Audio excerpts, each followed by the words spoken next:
Welcome to Tony Unleashed, the podcast where we unleash the truth about all things pets. Our research and anecdotal evidence matched with pet expert interviews will help you help your pet thrive. We are here to answer questions, divulge information, and spread awareness about what's really going on in the world of pets.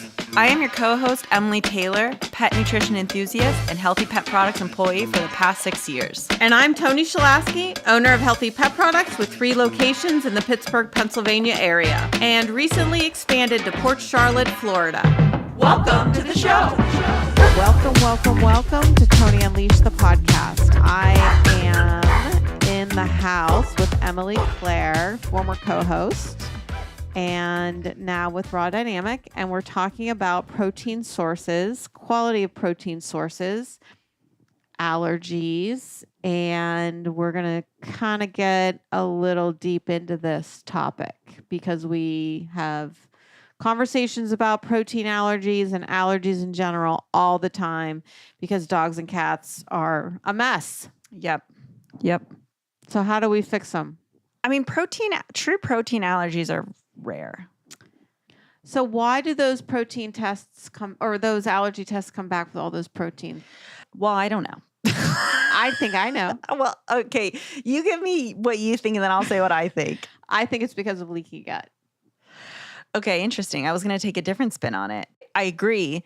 But I also think that because of the sourcing, so you know how like some are hot, some are cool, and some are like warm on our body and create inflammation. I think it's all inflammation based. Yes. I don't know if it's like to the inflation that we get from consuming those because everyone's gut works differently. But I also am wondering how that's linked to the quality of those ingredients because a chicken amino acid profile that's really clean and well, humanely raised, antibiotic, hormone free, will that still cause that same reaction from a low quality, highly processed, inflamed chicken? So I think it's inflammation based. I think we're both right. I think so. I think it's all linked together. In other words, chickens and pigs and cows from my friend Kelly's farm, where they literally roam free, their amino acid profile will read completely different than factory farmed animals. Right. Not to mention even the cortisol level. Interesting. So this is another, I think it's my own theory. I don't think I read it anywhere. So cortisol is our stress hormone. Factory farmed animals are in very stressful environments. So they are pumping out a ton of cortisol, and cortisol affects the adrenal glands, which helps us to manage day in and day out stress. Yeah. Yeah. Maybe that's what it's testing then. Yeah. But can you test cortisone levels in saliva? Oh, absolutely. Yeah. I've had my own tested. So then it's stress based. I think that I think we're right in all 3 factors. Then they're often trucked to butchering. Just the trucking is stressful. So then we're adding more stress and they're inhumanely euthanized. So it is just stress upon stress upon stress.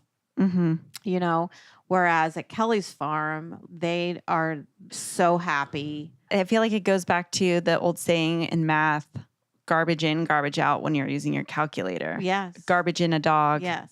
Garbage out. Absolutely. Or cat. You are what you ate is something else I've heard people say. I mean, at Kelly's farm, just like the Native American Indians would do and a lot of hunters do, when they do kill, they say a prayer, they thank the universe, they thank God, they're thankful for being provided food to eat. And it's just a different environment. Right. So. Right. And the balance of amino acid and essential fatty acids is a lot better too. And those are essential. Yeah. So I had Thanksgiving at Kelly's this year and it was their own turkey. I have never in my life really ate such a good turkey. What made it like different? It was so moist. Yeah. And it wasn't like a salty moist, like a brine moist. Right. It naturally. The flavor was so rich. It was so good. Wow. It was so good. I can't even explain it. Wow. Grains and starches and sugars and hormones and antibiotics inflame the body. Yes. And then we Yes. feed that body, that Yes. inflamed body, to our animals, and then they're then inflamed. And then we are inflamed too. Yeah, because when we eat them. If we eat them. Mm-hmm. Yep. So what do you think about lab meat? I'm kidding. I am not a fan. I really am not. I haven't been since day one. Really? I would No. eat lab-made meat. I think I would. I don't doubt that you would. I would try it. I don't think I would like it because I haven't had meat in so long. I think it would taste bad, but I guess you could say I'm a purist. Mhm. I believe in moderation and everything.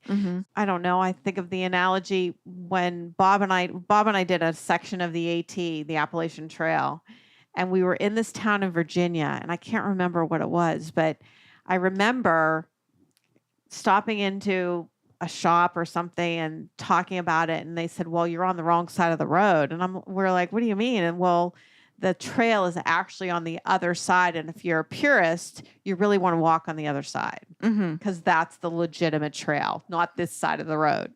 So I guess, I just really fall on that philosophy. You're a vegetarian. I am not, but I try to eat humanely raised Right. and in moderation, not go crazy with it. That's kind of what I mean by being a purist. And I would agree with that. I mean, I think if I'm at the point where it just tastes so bad. Well, it's been how many years? 12? Yeah. I just don't think I could really bring myself to it, but I wish I would. And I think I have that same mentality that it's all in moderation. Yeah. Not in excess. And we do the CSA. So even the fruits and vegetables that we eat and we cook with are in season. Yep. And supporting local farms. Right. Which is really important. It is. But anyways, inflammation. Yes. Allergies. And also nutritional deficiencies. I think sometimes dogs that have flaky skin, brittle hair, brittle skin and coat, and inflammation, we could be seeing more of a nutritional deficiency. And I say that because the word essential for dogs and cats is in front of amino acid and essential fatty acid. And when we overly processed food, we lose the integration of both of those essential macronutrients. So therefore, we're not feeding enough of it to our animal, or we're feeding a processed form of it. Right. So they're not metabolizing it and utilizing it properly. And I think that's what we're seeing is inflammation and skin and coat issues there. I'm not saying this is for every single case. Right. And I think that there are some really, dogs getting fed what it can get fed and living in a happy home. I think that's wonderful and amazing. Yeah. I'm just talking about when we're conversing with people who bring this up as an issue, it's something to consider. Yes, I agree with you. It's another reason why we really are encouraging people to feed less processed food to their pets, trying to add in raw food to the kibble diet, even if you're on a highly rated kibble, a higher quality kibble. We really are still feeding that inflammation by feeding kibble. No matter what the protein, right? Right. And then there's the leaky gut theory, which is also my theory. So I think from our processed diets, our pets have leaky gut. Okay, let's talk about that. Refresh, because I haven't talked about leaky gut in a long time. Yes. So define that. I usually tell people, and I use my fingers, do you remember the church and the steeple and all the people? So I would picture all the people inside. Okay, so that's the inside of the intestinal tract. Your fingers are like little villi, literally little fingers inside that help to absorb the nutrients. So where those villi fit into your intestinal system become little tears. And that's what leaky gut actually is. So the proteins are leaking through into the bloodstream, into the system, and our bodies, and this is humans too, recognize those as foreign bodies and attack it. And that's where the inflammation and the allergy, air quotes here, is seen. Well, then that also would then affect the digestion even more because the pancreas is responsible for eliminating the digestive enzymes in the body. Yeah. And so then they would be releasing less because the nutrients is getting absorbed into the bloodstream and isn't filtering through. Yeah. So the whole system isn't working properly. Yes. Excellent point. And then the liver is the main organ that most of the blood goes through. And so the liver is very affected by that as well. And then if you feed liver from an animal that has leaky gut to another animal. Yeah. Then, and so on and so forth. And so on and so forth. We are where we are today. Again, I think the fact that we just came up with 3 reasons this is all happening is a testament to why it's not easy to fix. Right. I think it's...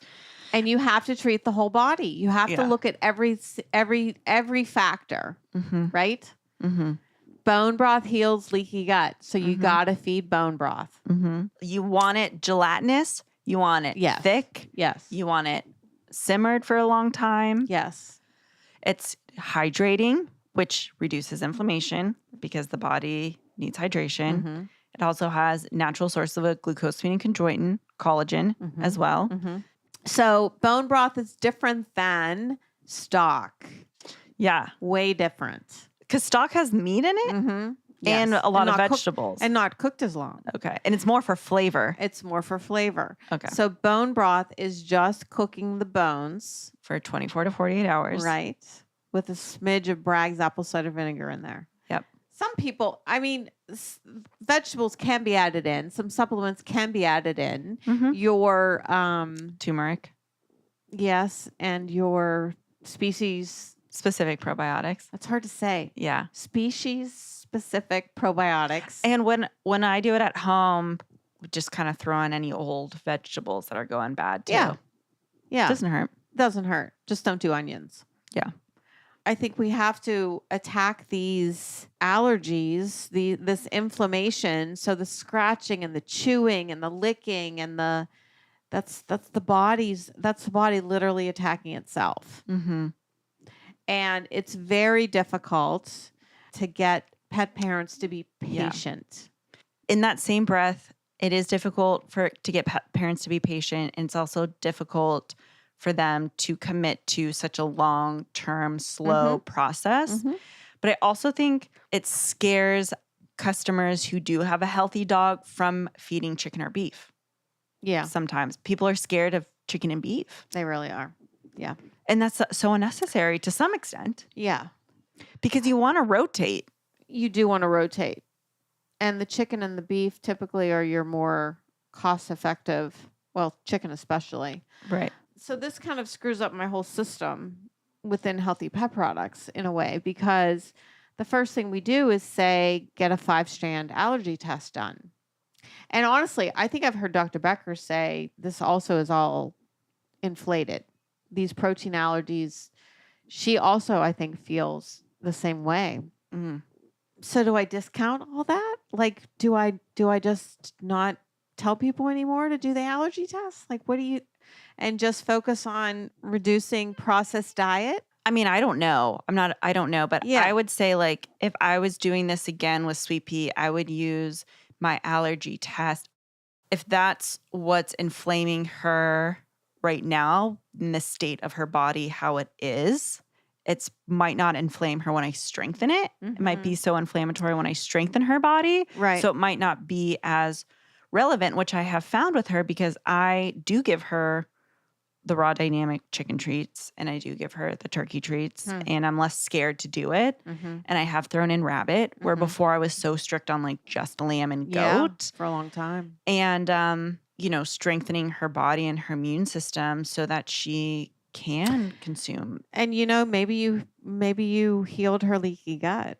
I don't know that I'd say it's healed per se. Well, I think it's more managed. Okay. I think it's more managed. Yeah. I think she went through a fat deficiency too. And that's kind of what started me on this kick, because she lost a lot of hair. Oh. And hair loss and like fineness of hair is a direct symptom of a fat deficiency. And then really understanding the importance of essential fatty acids and like really clean, high quality fats that come from muscle meat or like other really clean sources and how important that is. Yeah. Because dogs will burn fat before they burn carbohydrates. Yeah. And so I really supplemented her on that too and making sure she was getting enough fats too. And you did that with sardine anchovy oil or just sardine, anchovy, and doing the raw dynamic lamb mostly because it's the heart first. Gotcha. And then doing a lot of just other random stuff, a lot of eggs. What do you think about coconut oil? I haven't used it in a while. I don't know. I haven't done my research on it. But the lactic acid in it is supposed to be good, and the lauric acid and the short chain and the long chain fatty acids are beneficial in there. Right. I don't know the sugar content or if that's even. I don't think that's even relevant. I can't get Layla to eat it. Bo will lick it right off the spoon. Kenny will eat it. Yeah. The cat will eat it for sure. Yeah. I could try the flakes maybe. Oh, yeah. Crunchy. Yeah. Mm-hmm.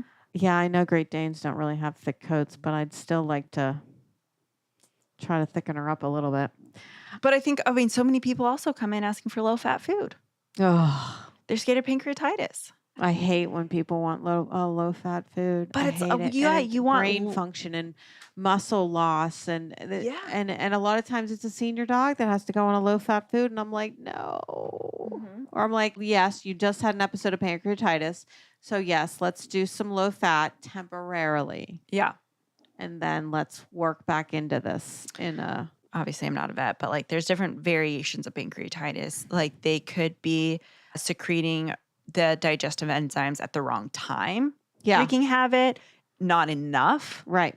And I think depending on what level and what variation of pancreatitis it is, acute or chronic, depends on how you can go approach the fat. Right. And also there's trans fat in a lot of foods out there. There's canola oil, vegetable oil. Like that's not a complete fat, and that's denatures and it's the so nutrients. Inflammatory. Yeah, like what we're talking about. When we're talking about fat. We're talking about fat from the protein source itself. Yeah, or other natural sources like hemp seeds, flax seeds, sardine, anchovy, salmon. Sure, has some too. Sunflower seeds, mono and polyunsaturated fats is what you want. And the last thing you want is canola oil. Just look up YouTube and punch in the processing of canola oil. Yeah. And I don't know. I won't be able to speak to like cold pressing and the processing oil. I don't know anything about that. Yeah, I don't know either. But you shouldn't eat it if you're feeding a high quality protein. Right. Essentially is what we're saying. And high quality, we are talking about humanely raised. Yep. Responsibly sourced. Cage-free. Happy animals. Antibiotic, hormone-free. Yep. That's the way to go. It matters. Mm-hmm. Back to the cortisol thing. I even talked to, because, I source bones and some body parts locally for the Tony Unleashed brand. And one of my friends that's a butcher was telling me a story about a truckload of cattle coming in, and they came in on a Friday. And he's like, I try to avoid that because then I have to keep them alive until Monday. And I was like, what do you mean keep them alive? Like, are they arriving like in such bad shape? And he literally said to me, he's like, well, the transportation is very hard on them. Wow. Mm-hmm. Yep. Wow. Yep. And that's sad. Yeah. Yeah. And he said a lot of times, I can't keep them alive. Wow. So as soon as they get them in, they try to get the processing done as soon as possible. Wow. So there's a lot we don't know. Oh, yeah. And nor do I want to know. Yeah, I know. I know there's so many different slaughter methods too. Mm-hmm. I was speaking to a woman. I was in Vermont for an open house, and she breeds Swiss Mountain Dogs, but has couple kids and they live on this farm and they process a lot of their own food.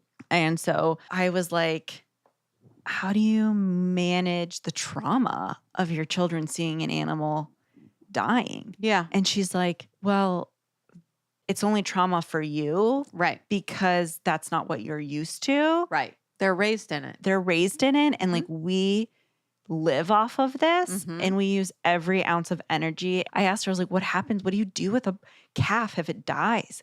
And she's like, that would be such a waste of that animal's life and energy if we didn't use it. And she's like, we feed our dogs it. Yeah. Or we find other ways to use it because it's like, how do Yeah. you bury such a large animal? And she's like, why would you bury it? Right. It would be such a waste of the life. And that is the normal way.